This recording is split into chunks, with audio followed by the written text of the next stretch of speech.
welcome. Sounds like we're having a BART. I'm getting this on the mic, so it's there. We got a BART situation happening, so maybe a little less. Yeah, so some poets couldn't make it, even very sadly. Yes. Okay. Thank you so much for coming out and supporting the 12th annual Beast Crawl Literary Festival. 12th annual. Wow. And thank you so much to the Museum of Art and Digital Entertainment. What's your name again? Anders. Thank you, Anders, for holding down the tech over here. Great room.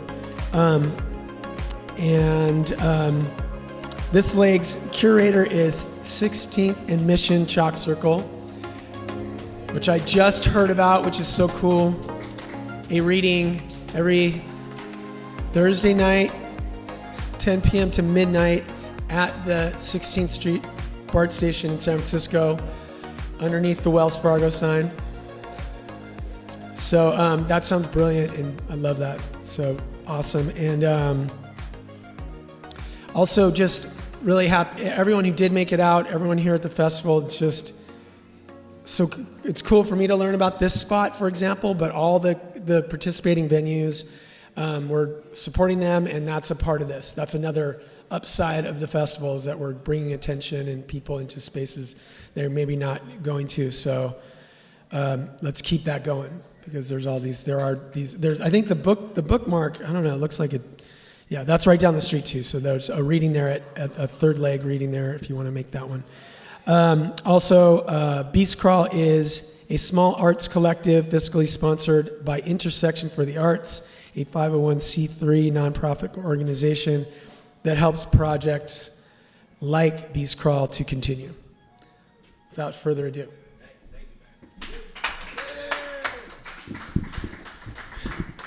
All right, well, this is weird. Happy day. We all made it to Oakland. Well, some of us made it all the way to Oakland to do this, and I'm so excited. Liz isn't going to be here, and Stephen Black isn't going to be here because they're trapped on a train and probably screaming for their life as we speak. Liz is actually trapped on the Embarcadero platform. So I think she's going to make it. Stephen Black, I think it's all over. We just got to get a shovel when we leave here, and we're just going to bury Stephen Black wherever he is. We're just going to dig a nice hole, and we're all going to say some nice words for Stephen Black and how good he was and how much we loved him, you know. And I think from now on, we'll just dedicate this. This will be the Stephen Black Memorial Poetry Reading, because he died on a burning BART train as we're sitting here. Bridget and Scott Bird and a few other people that are going to come see us are probably still stuck on the train, and hopefully they'll live. No, Bridget's alive, and Scott Bird, they sent me a text. But everybody else is just dead. So this is to all the people we lost today on that BART train, and we hope it doesn't get any worse. You know, maybe it'll spread to the buses and the airplanes. Who knows? It's really terrible. But here, I love all of you for coming, and we do 60 the Mission every Thursday night, of course, because you all are here because you've been there. And we had a whole list of people to go whenever they're going to go, but we're not going to do that. We're going to have EK go first, because we love EK. EK Keith is a genius, just came back from Mexico. It is now wanted in like 17 Mexican states in Mexico, and there are only like 34 or 36. I don't know how many Mexican states there are, but over half of Mexican states is one of the most wanted criminals in all of Mexico, which is a talent, amazing thing. Also a librarian, which you could see where all the criminal thing comes from. Librarian in the SFUSD school system, which, you know, means she's tougher than nails. So don't cross her, because you'll end up like our poor departed Stephen Black. I just got to take the hat off. Without further ado, EK Keith. Yeah, buddy.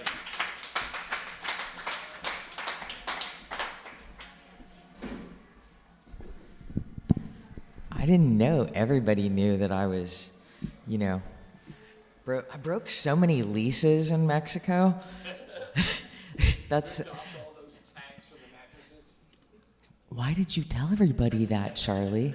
But I did. I got back from Mexico after a year last month, and so I have some pieces from that time.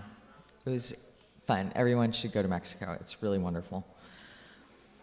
Falling Piano Brewing Company, Roma Sur, Ciudad de Mexico, and this is for Perry and the sisters. I miss my sweetheart, and I'm in Mexico City, so I buy a big bag of dulces, some mezcal, and as I'm walking, I find a brewery. A couple of sips into a cold beer, I call my sweetheart in San Francisco, a modern miracle that intensifies feelings of homesickness more than it relieves them. I call this special man from Mexico City, and a nun answers his phone. I tell her in Spanish, I'm eating guacamole and corn chips, but I leave out the part about the beer. And she demands that I practice my Spanish and tells me to explain to her how to make guacamole. So, in Spanish, I tell her, I need my grandmother's molcajete, avocado, lime, salt, and the tejolote. That's the thing that you grind with. I grind them together and eat the guacamole with chips out of a bag because I'm too lazy to make my own. She didn't know the word molcajete, so she starts laughing and laughing and laughing. Perry explains that she just came from the dentist and maybe the Novocaine was still having an effect, and maybe can I call you later? My sweetheart is driving a couple of hysterically laughing nuns around San Francisco, and these are the Catholic type, not the Sisters of Perpetual Indulgence, and I'd be just as pleased if he was driving drag queens to the dentist.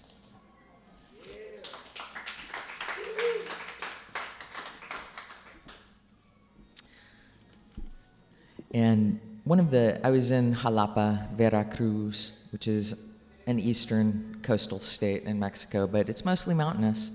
And the main street that runs through it is called Jalapeños Ilustres, which means illustrious people from Jalapa. Jalapeños Ilustres.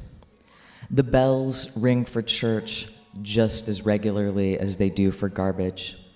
People bring their pain, their apathy, their hungover dregs of joy on Sunday mornings, like so many crumpled bills, unpaid, packaging from cheap makeup that hides black eyes and bad marriages, uneaten takeout, plastic bags with bathroom trash, beer cans and bottles, and all the rest come to the corner.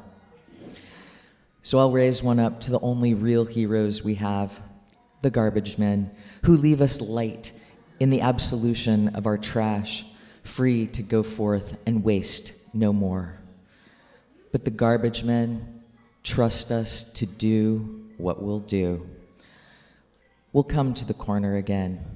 The bells will ring.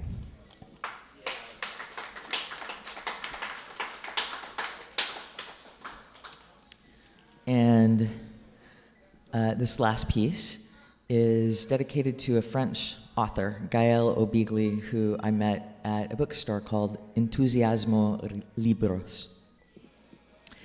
I mostly think of English as a curse that deprived me of my grandparents' other languages.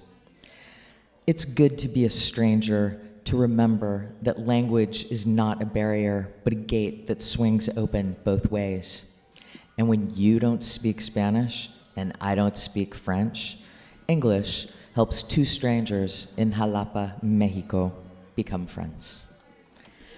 Thanks for listening, everybody. Glad to be here, and thank you to the museum for having us. Okay, you guys who showed up late, you have to understand this is the Stephen Black Memorial reading because of the BART train fire. So if you can hold back the tears until the end of the reading. Next we have Elio Ervin, comes from the land of oaks, at least presently. He's actually a parkour expert and has been known to jump between windows of very tall buildings and survive, which is the best thing that people can do if you have to jump between two buildings and two windows of a very tall building. Also a personal personal life coach, and parkour personal life coach, Elio Ervin, right here. Yeah, Bobby. Yeah, Bobby.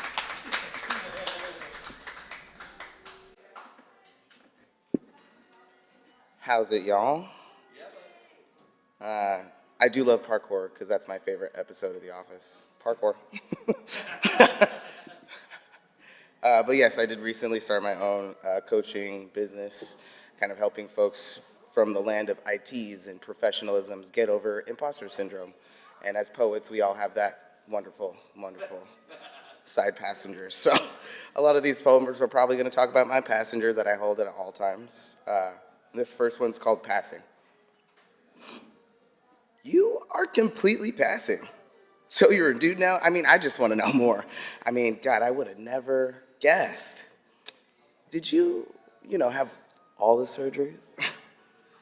I'll never understand how you can be so angry at people for calling you a man when you did everything to look like one.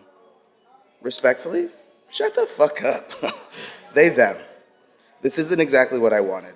You see, I knew as a little black girl in New York I wasn't a boy. No, not a boy. They, them. Boys smelled, boys farted and laughed. No, not me. I liked my books, my violin, my grandmother's jazz as she cooked a meal while I handed her the ingredients. No, not a boy, but something else other than the definition they gave me for girl. No woman, no vessel to be sexualized, used, and thrown out like yesterday's trash. The first person who taught me about sex was a family member. Hands here. Move them like this. Doesn't that feel good? Don't you want to make me feel good too? The first man, yes man, was a father to a boy at my church. The next a 14-year-old on my block. Is this what I'm here for? This must be how I stop these feelings, this sin inside me, tiny hands squeezed together with all my might, praying away the heat in my chest, this welling up and buzzing through my body when the girl from my class walks in. I never wanted to be a man, a black man at that. No, a super predator. No, not a man, the very thing I was taught to protect myself from. The reason women walk down these streets with 2 cans of mace, 2 knives, and a straight needle when they walk down these corridors. No, not a man, not me. This non-binary, trans-masculine djinn is just that, beyond words, beyond my own imagination and still growing. This nappy, 4C hair poking through my smooth, melanated cheeks is just a side effect. A cute one, I must agree with you, but not all of me. I am the spirit of one who has survived and refuses to give up. I am a lover, a nurturer, and a social butterfly, so man does not define me, and woman wasn't exactly on the mark. So keep your comments that I pass, because passing was never the goal, just a side effect.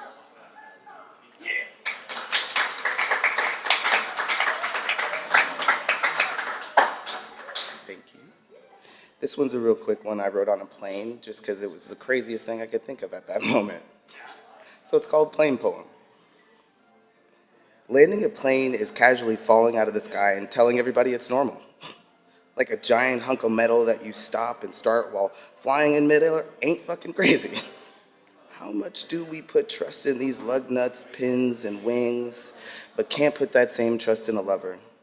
I wish I could love with reckless abandon, like my heart was freshly made and this feeling is more blissful than my mother's womb. But I've stopped and started my flight too often, neglecting my flight as I land in what I hope to be forever in this lover's bed. Yet I forgot. I'm the only lover I'll ever need. Thank you.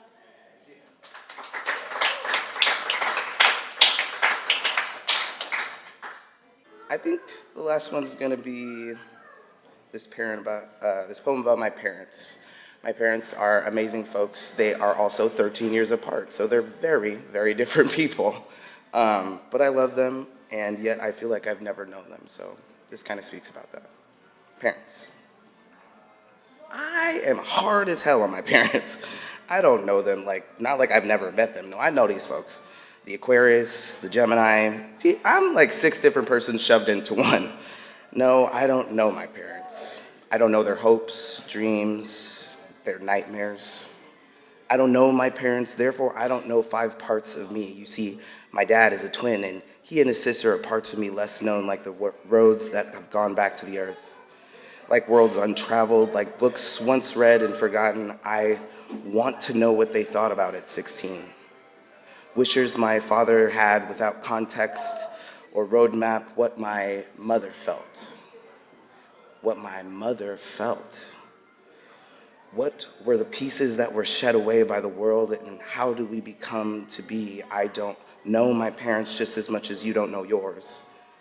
I never wanted to bring a child into this world without them knowing me, without letting them know that even though I am who I am when I brought them into this world, that doesn't mean they cannot be who they are.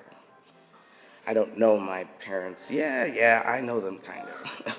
Black people, melanated masters, the OGs, those folks. But what I really want to know is what they thought they could be. Thank you.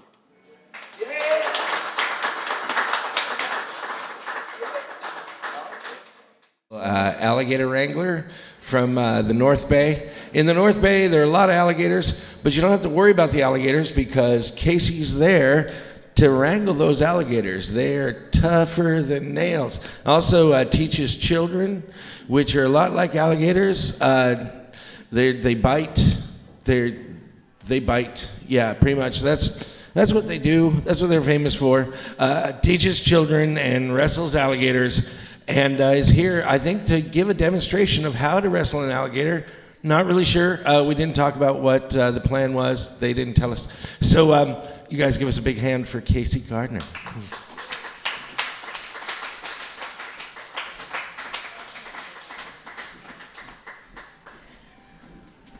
Okay, so like fun facts, I love how I planned to read a piece about being, I can just do this. I loved how I planned to read a piece about being from here, and Charlie introduces me as being from the North Bay. I thought that was just so perfect.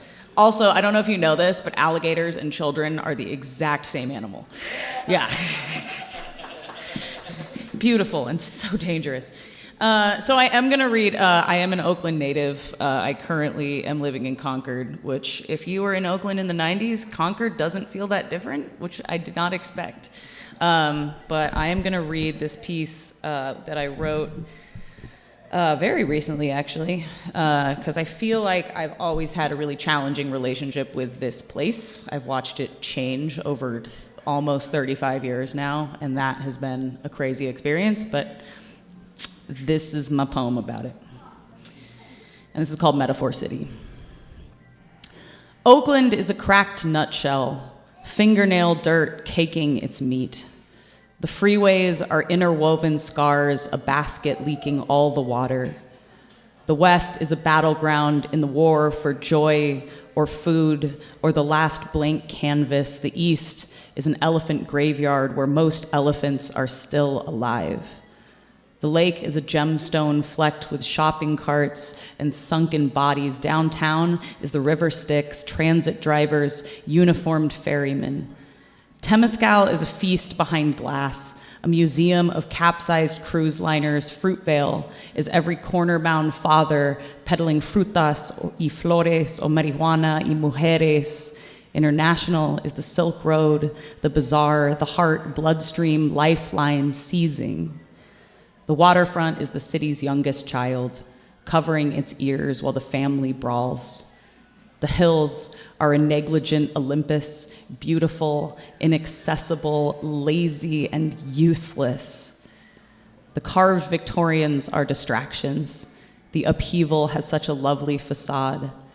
Every sound is either a choir clap, a celebration, or a celebration of life. History is an escaped thief that we praise for his hustle, if not his survival. Progress is a report card of straight D's we stick on the fridge anyways, still proud. Oakland is a bloodthirsty music box. Oakland is a disappearing mirage. My home is a clock ticking backwards. I am orphaned now. It has always been. We are both watching balloons disappear from our hands. The sky is full of smoke and stars, or maybe 1,000 eyes propped open by the widening of the sidewalk cracks.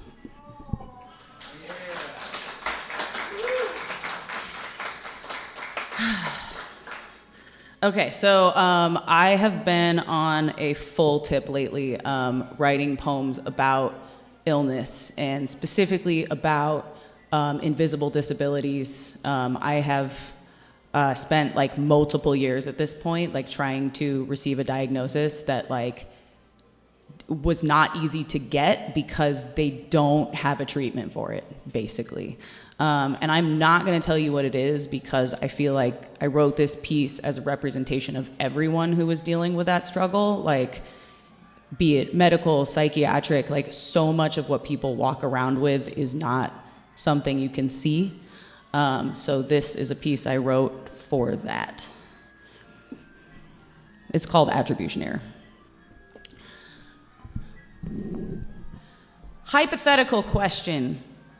How do you know that a werewolf is a werewolf? Like, how do you not know that it's just a regular wolf? Or if it attacks you, how do you know it's not just a regular hungry or defensive or rabid wolf? Simple answer, you don't. In the movies, there is always this moment where someone sees the transformation. The claws grow where fingernails once were, fangs overtake the jaw, or maybe there is a battle scar that stays on this canine-turned human body, the flesh, the only visible form of memory. But it doesn't really happen this way. In fact, no one actually knows. By this, I mean, when people see a wolf, they see a wolf. And when people see a person, they see a person. And if you tell them you didn't come home last night because the moon's gravity can pull you out of yourself, they just have to believe you. Or if you say that you can't talk to them right now because you love them, but the monster might not, this will sound like bullshit. It doesn't make sense to me either. I can't decipher the logic of a mythological truth any more than it can choose to embrace reason. But maybe I actually prefer it this way. Because if I say something, tell them that sometimes me isn't me, they might start seeing something else, might stop seeing the person in front of them, might call every dinner a murder, every stray eyelash a sign that the change is coming. When I am okay, I just want to be okay. When I am not okay, I want people to believe that what isn't is just a wolf. So if you see me in either form, and never as what I am, which is always caught in the liminal space between. If you find a monster wearing my clothes, don't hunt me down, but do stay away, because I'm not in there anymore. But when I'm here, I am all the way here. That is how this works. I can't make you believe me, but if you love me, you have to know I am not just crying wolf because wellness is too busy embracing the day, and illness can only howl, and invisible metamorphoses, the ones we hide from the world because they are always so ugly, don't come with cutscenes that explain themselves easily. So, hypothetical question. If I told you I was a creature you had never seen, would I be a liar or a monster?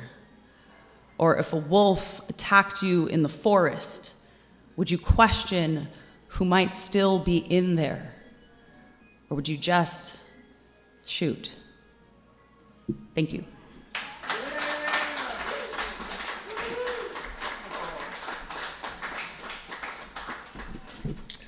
Casey.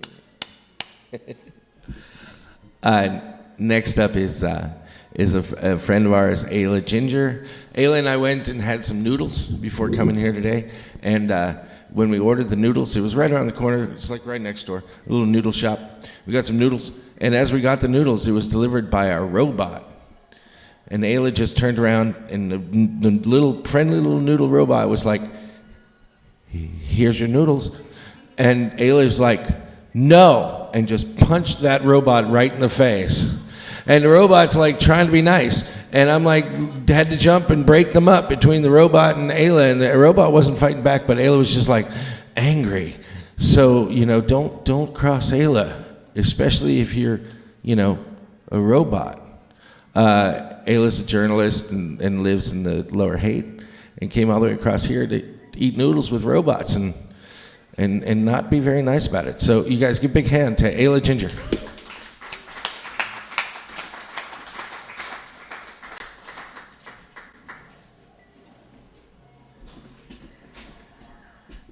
Hi, everyone. Wow, this has been really lovely so far. Everyone that has read, it was really beautiful. Thank you for sharing. I feel grateful to be in such good company, and shout out to the Museum of Art and Digital Entertainment. I'm going to read some San Francisco poems, but I did just want to give a big shout out to Oakland because I love this city. So the first one I'm going to read is about Evelyn, a great friend of mine that passed away a year ago. So normally I don't do little descriptors like that, but I just want to say shout out to Evelyn. Why do the hills climb as they do? Freckled with buildings and beings coexisting in a not so symbiotic entropy. Evelyn, she had the entropy symbol tattooed on her arm. She told me that the nature of life was chaos. But I didn't think that it would play out like this. That entropy, the damned thing, would take her. That we could no longer exist in our hill-climbing, blissful togetherness. Our chaos is peace and accepting impermanence means enlightenment way of thinking, that East meets Western hippie ideology that's so easy to follow until entropy runs its course. You see, I moved to San Francisco because I loved climbing hills. But some don't, because their feet don't have arches, or their toenails are ingrown, or their lungs like smoking, because someone told me that smoking is fun. Or the view from the top is just too dizzying, because these hills, they climb toward uncertainty. Look down over the edge and you think, I really am just too small to matter in it all. And the only thing certain is death. And that the city takes its subjects into its own gaping wounds, saying, society, you made me. You created the system that breeds violence, you humans, with your sentiments and disconnects, you tree-hugging pavement creators, the irony of your policy that killed the girl with the entropy symbol tattooed on her. And she was right. House hunting in the sunset before she died, she didn't get the chance to walk the hills that climb, but climb as they do. Upwards towards aliens, and I'm hopeful about angels and foot arches for everyone, and lungs that can withstand a lifetime of cigarette smoke, and hordes of impermanence-loving Zen monks who say, alas, from their little caves. The nature of life is chaos, and it will take you before you're ready, or maybe right when you decided to close your eyes forever because you just couldn't take the entropy any longer. And so onward to better hills and bluer skies that climb toward fluffy American spirit clouds as aliens and angels traipse on by, where we come to accept entropy, because it's certainly better than order. For who wants to stand in line, or cry one single tear at a time, or drink wine made in perfectly aligned little vats, never trodden on by arched or archless feet, or live in suburbia where the houses are the same color and chaos has no room to breed because order has taken over everything? And so though entropy haunts me, I think order does even more. And Evelyn would agree. Floating on her fluffy American spirit cloud where aliens and angels traipse on by, and I try to remember what my life was like without her. Thank you.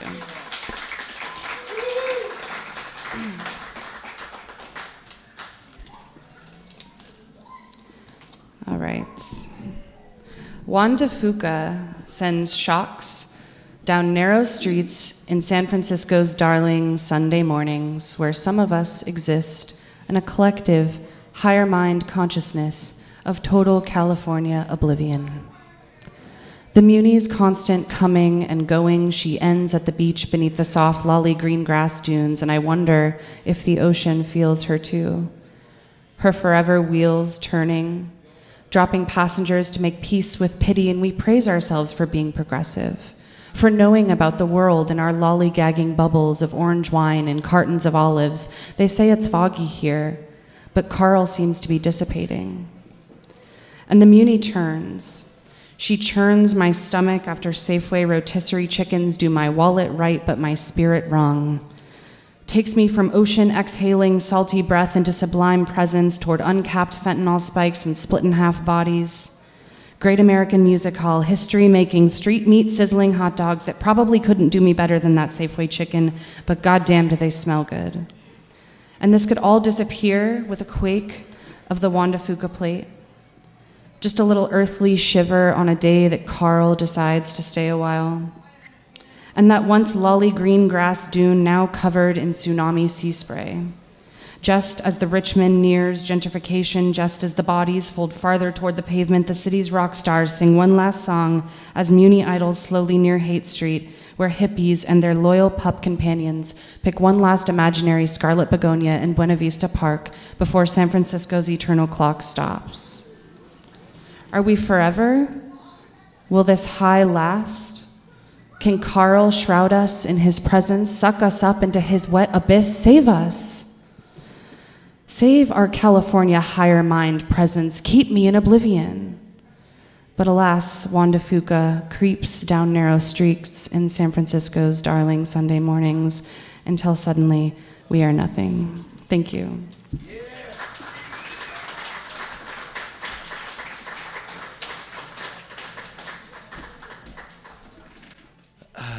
We're sitting here in sadness for the loss of Stephen Black, and I wish we would just take a moment. Everybody, remove your hat, and let's just sit there and say, lost in the BART fire, Stephen Black. I don't know how long he lived. Last year's 2024, but then you're here. Stephen Black lives, and he's right here. He made it through the fire. He wouldn't let anything stop him. Stephen, come up and speak, babe. Yeah, buddy. Stephen lives.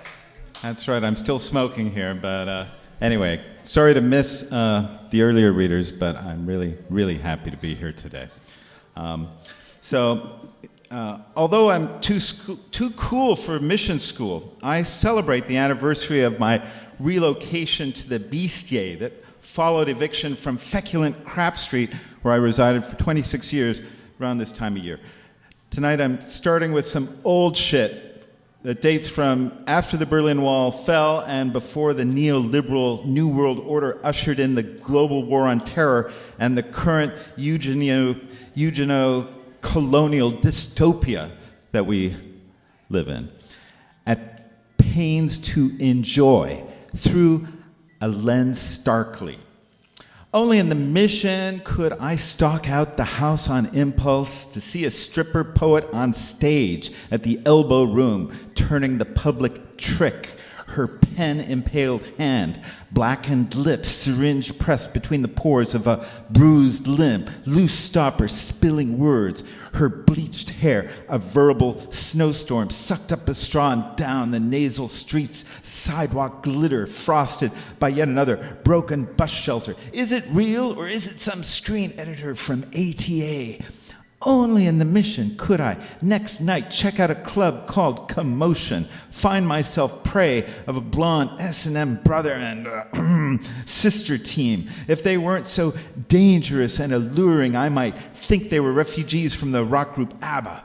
This is just voyeurism, nothing else. Bob Z and his mistress Valerie want this completely understood. I read between the tines, piercing their ears, and Valerie's leather brassiere.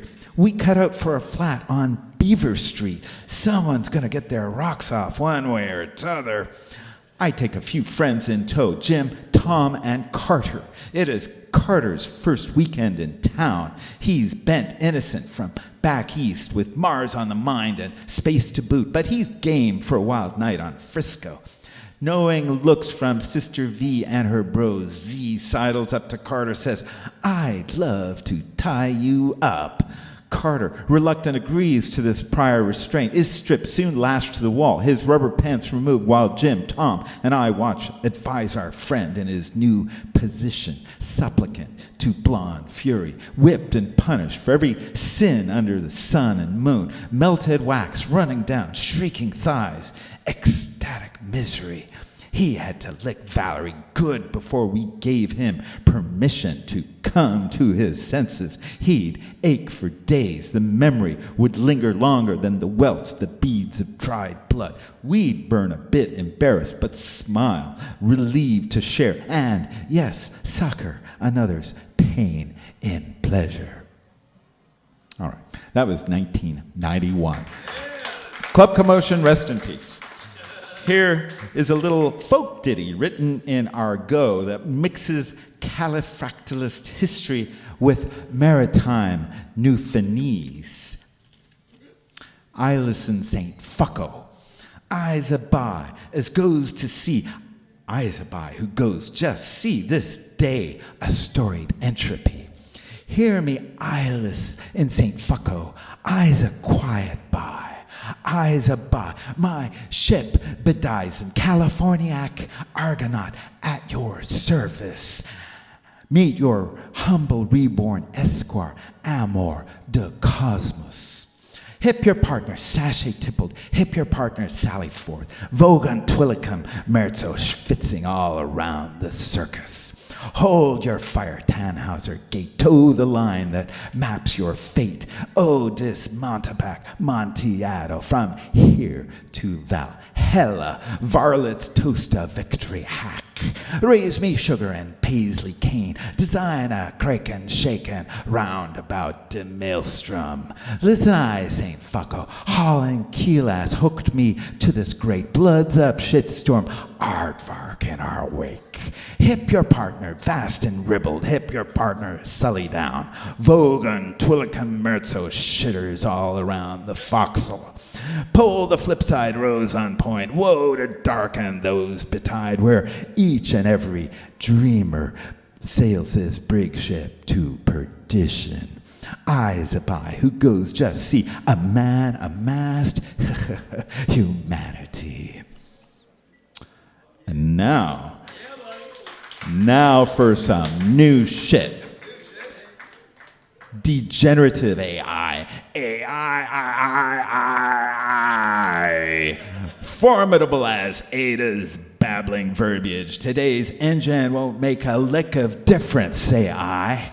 Plug me in, pull me out, let the good rights scroll. Here we are, there I yammity yam. Where were we? What in the world comes next? A necklace of fire or pearl kisses. Forgive me, please. Je m'excuse. Je say no harm but charm intended. If not, you'd know beyond a shadow of doubt.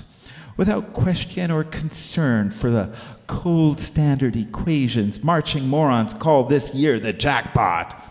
Don't look now as you fall to earth once more from the outer reaches, dear friends. Once upon a mythology, a misprinted coronal surge in general pathology. Let's address the oxymoron in the room. Public health, a notion foreign to the nose-rotating expose raiders of naders near and far. Nothing to lose. Who are on the hook of an American sentence? Thought so. Deal me in for another syllabic Scrivener's fave syllogism a la carte. My world for a word, my kingdom for a page, large as the broadest of margins, dense with type, string seamless as a fleshly bound book, one signature torn from life. Thou art an attack of nerves. I never thought out a system of desires sparked, conflagrated in the charnel inkwell of chat room chaos. My word for a world, my kingdom is a rage, large as a broadsheet, dense with type, singing in a gutter of broken lines. Thou art an attack of nerves, never ought to feel the rot, taking root and branch in hand. Auf der Mauer, sit me down, it's off the wall and underground. That's where I belong.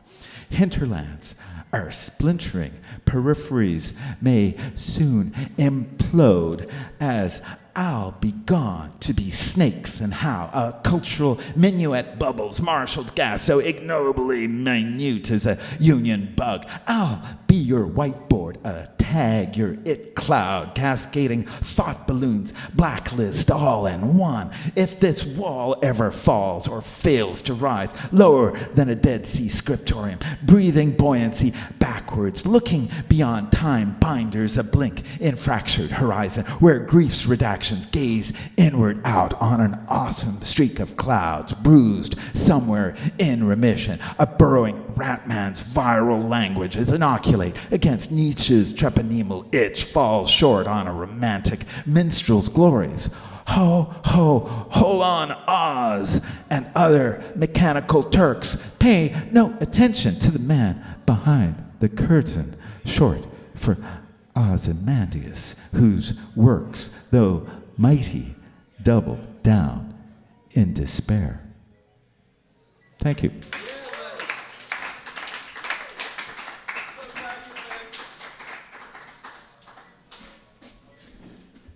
Hey. Cool. Liz, who was going to come, was stuck in the wrong side of the bay because of the fire that Stephen Black started and is still hiding from.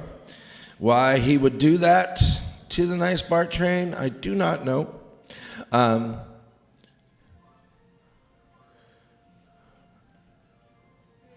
Setting for a Dream by Liz Cahill.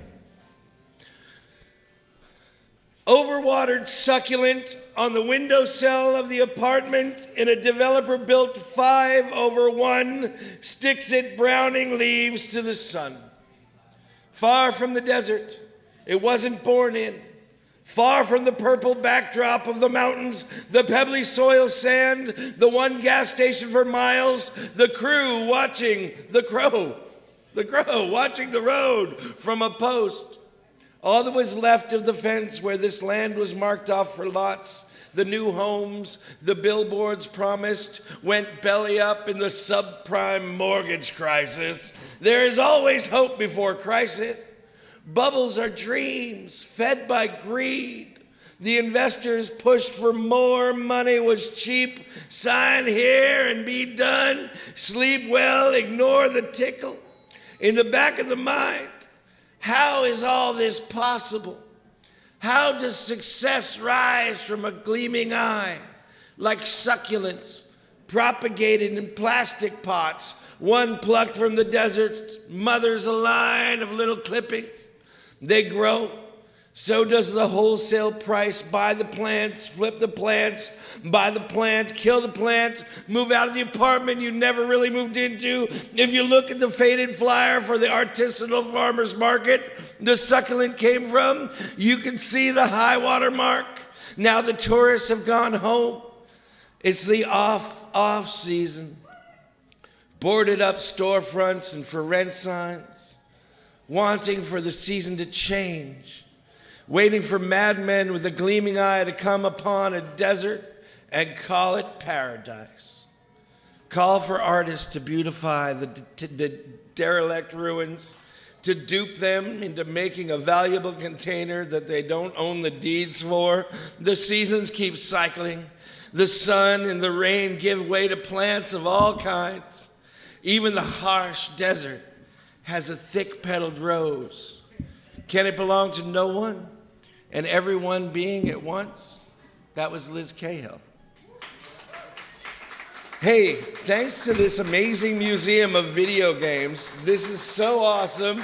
Cheers to this. Anders is our gentleman friend and caller. Our guy who was helping us, he left. He's right there. He's awesome. Beast Crawl's awesome. PCR, Youssef, everybody. This is all the best thing in the history of time. I'm going to give you a poem, if it's okay.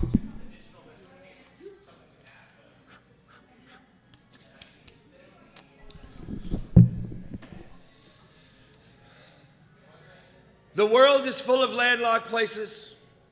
Places where the ocean can't get to. The ocean with its power and its waves and its dominance. Dominance across the wide face of this world. Hundreds of thousands of miles of pure power. Splitting the world from itself with its grandeur and its arrogance. Landlocked places don't see that ocean that tells them we ain't so bad. And the world is full of landlocked places. and landlocked places are hell. I've been to Switzerland, and Switzerland is landlocked, and Switzerland is hell. I've never been to Bolivia, but Bolivia is a landlocked place, so Bolivia must be hell. The first tweakers came to Bolivia, and they chewed leaves, and they stayed up all night, and their tents were really, really clean. But they didn't care because they knew they lived in a landlocked place. And as the same with all landlocked places, it was hell. And I can see so far over an ocean. My heart can be its own seagull, sailing on the wings of the ocean's power, sailing out to different shores where they make funny-looking buildings and really good Chinese food. But my heart turns into a snail or a three-toed sloth when it tries to see into a heart in a landlocked place, because landlocked places are hell. Kansas was never the answer to anything, not even for Dorothy. It's black and it's white and there's no cowardly line to protect it. Switzerland is not my kind of answer, written across the sky by a smoky flame. For one thing, it's almost impossible to spell. And a spell is what I'm on. And this feeling hasn't happened to me for a very long time. Because poetry is an affliction. And if it isn't, then you shouldn't do it. And the afflicted gather in every corner of the world. And those who got it bad, those who got it real bad, they know who they are. We know who we are. We know each other. And we need each other. And I'm just a rambling fool who knows where the land ends and the ocean begins. And it sure as hell don't in Kansas, because landlocked places are hell. And I can see the sky clear as I pull my Geo Metro away from the coast and over the mountains, through the deserts, to over more mountains, to where the flat land rushes to meet the overarching sky, and the wind blows, and it sometimes drops houses on witches, and it sometimes holds mysteries that a couple of meaningless hours within a few worthless days did far too little to illuminate, because Kansas isn't the answer. Neither is any where. It's a different interrogative. And San Francisco can slowly sink below the horizon, and I will only watch as the waves play on the sand, and my dog chases birds. Thanks for breaking the fire, guys.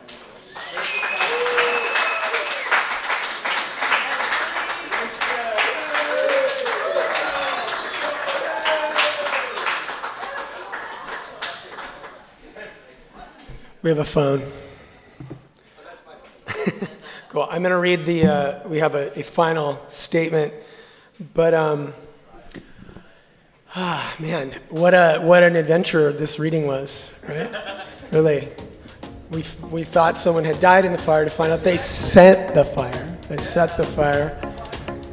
And no, I'm going to say this, and I really think this needs to be asked. Like, if I told somebody, like, you go to this place, and they're going to say their deepest, dearest, most brilliant, most unbelievable things for free, and they're going to, like, that's every poetry to go to. It's like this.